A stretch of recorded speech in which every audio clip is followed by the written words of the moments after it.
Pemirsa, seorang siswi SMP di Kota Jambi mendadak viral setelah dilaporkan oleh pemerintah Kota Jambi ke kepolisian. Siswi SMP berinisial SFA tersebut mengkritik pedas Pemkot Jambi karena telah membuat rumah mereka atau rumah neneknya lebih tepatnya rusak akibat pembangunan sebuah pabrik. Kenalin, aku Fadia. Di sini aku akan membahas persoalan perusahaan Cina yang merusak rumah nenek di Jambi. Nanti gambarnya aku terain di sini, soalnya ini kebalik. Wali Kota Jambi menyengsarakan seorang veteran. Kok bisa?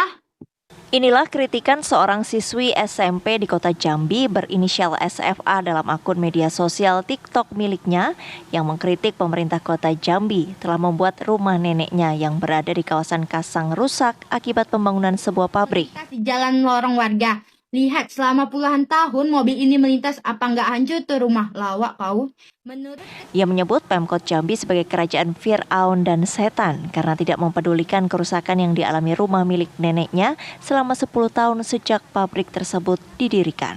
Kalimat Fir'aun dan setan ini akhirnya membuat Pemkot Jambi membuat laporan ke Polda Jambi. Setelah dilaporkan, SFA pun kemudian membuat video permintaan maaf yang kemudian diunggah ke akun TikToknya kembali. Hingga berujung mendapat bermacam tanggapan dari warganet hingga mendapat cuitan dari Menko Polhukam Mahfud MD di Twitter. Mahfud meminta kasus siswi SMP yang dilaporkan ke Polda Jambi tersebut mendapat kawalan dari KPAI. Saya menyadari dengan penuh bahwa terdapat kalimat ataupun pemilihan kata yang saya paparkan tidak etis, menyinggung ataupun menyakiti hati Pemkot Jambi dan Wali Kota Jambi Bapak Syarif Pasha. Atas dasar tersebut, saya meminta maaf dengan tulus atas kelalaian saya, di mana hal tersebut bersumber dari luapan emosi yang tidak bisa saya coping dengan baik. Pemerintah Kota Jambi sendiri melalui kabak hukumnya mengatakan bahwa pemerintah Kota Jambi sudah memaafkan SFA atas kalimat kritikan pedasnya. Kita dari jajaran pemerintah Kota Jambi sudah memaafkan.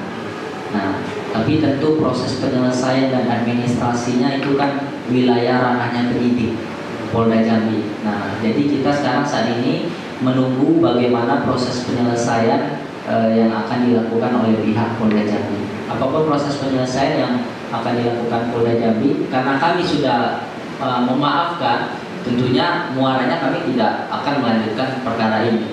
Nah, itu yang bisa saya pastikan bahwa perkara ini tidak akan kami tingkatkan ke tahap berikutnya, karena kami sudah memaafkan sehubungan dengan permintaan maaf yang diunggahnya pada hari Minggu kemarin. Pak Pasha, tolong Pak. Meski menyebut sudah memaafkan SFA, nyatanya proses hukum terhadap pemilik akun TikTok tersebut tetap berjalan.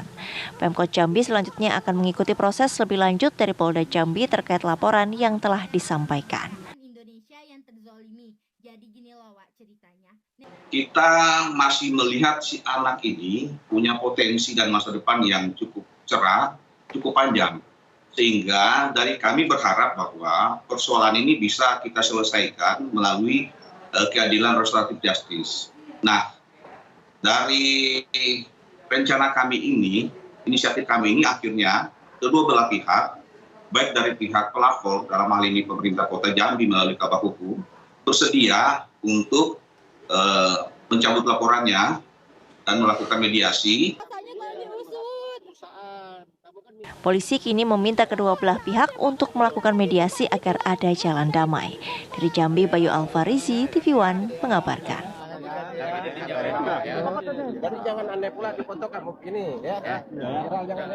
Lantas bagaimana proses hukum terhadap SFA setelah Pemkot Jambi melaporkan akun TikToknya kepada polisi? Kita berbincang langsung dengan perwakilan keluarga, yakni ada Ibu Kusmiati, merupakan ibu kandung dari Syifa atau dari SFA maksud saya. Selamat sore, Ibu Kusmiati. Sore Mbak. Ya, Bu Kusmiati, sejauh ini apakah SFA sudah mendapatkan pendampingan hukum, entah mungkin dari Komnas Anak atau mungkin dari siapapun? Alhamdulillah sudah Mbak, dari pihak Polda Jambi. Anak saya didampingi oleh seorang lawyer yang bernama Ibu Yesi Mbak, dan juga dari PPA Provinsi Jambi.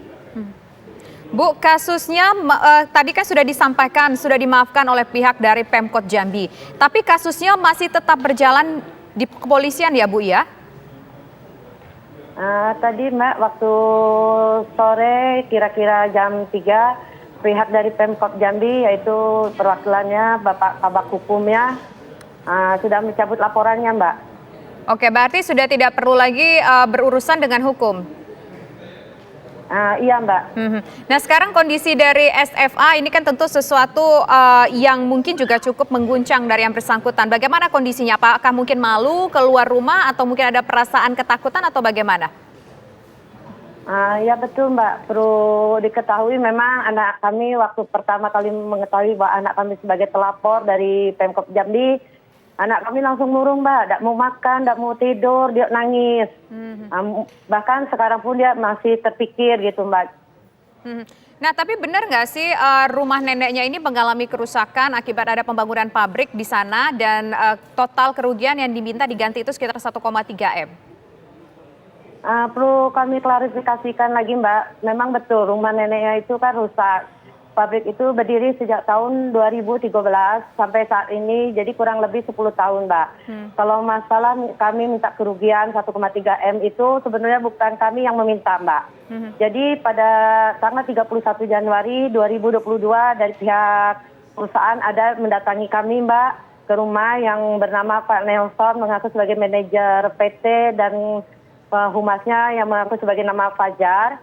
Beliau berkata, Bu, ini kami dari pihak PT, kata ya, mau menanyakan permasalahan masalah rumah nenek. Tolong dirincikan biaya-biaya yang sudah warga keluarkan oleh keluarga Ibu Hafsa, kata ya, baik material maupun immaterial.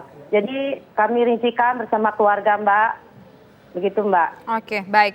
Terima kasih Bu Kusmiati. Semoga ini bisa menjadi pembelajaran untuk kita semua dan semoga secara emosional Putri Ibu juga bisa kembali ceria lagi ya. Selamat sore Bu Ya, Kusmiati. terima kasih banyak Mbak.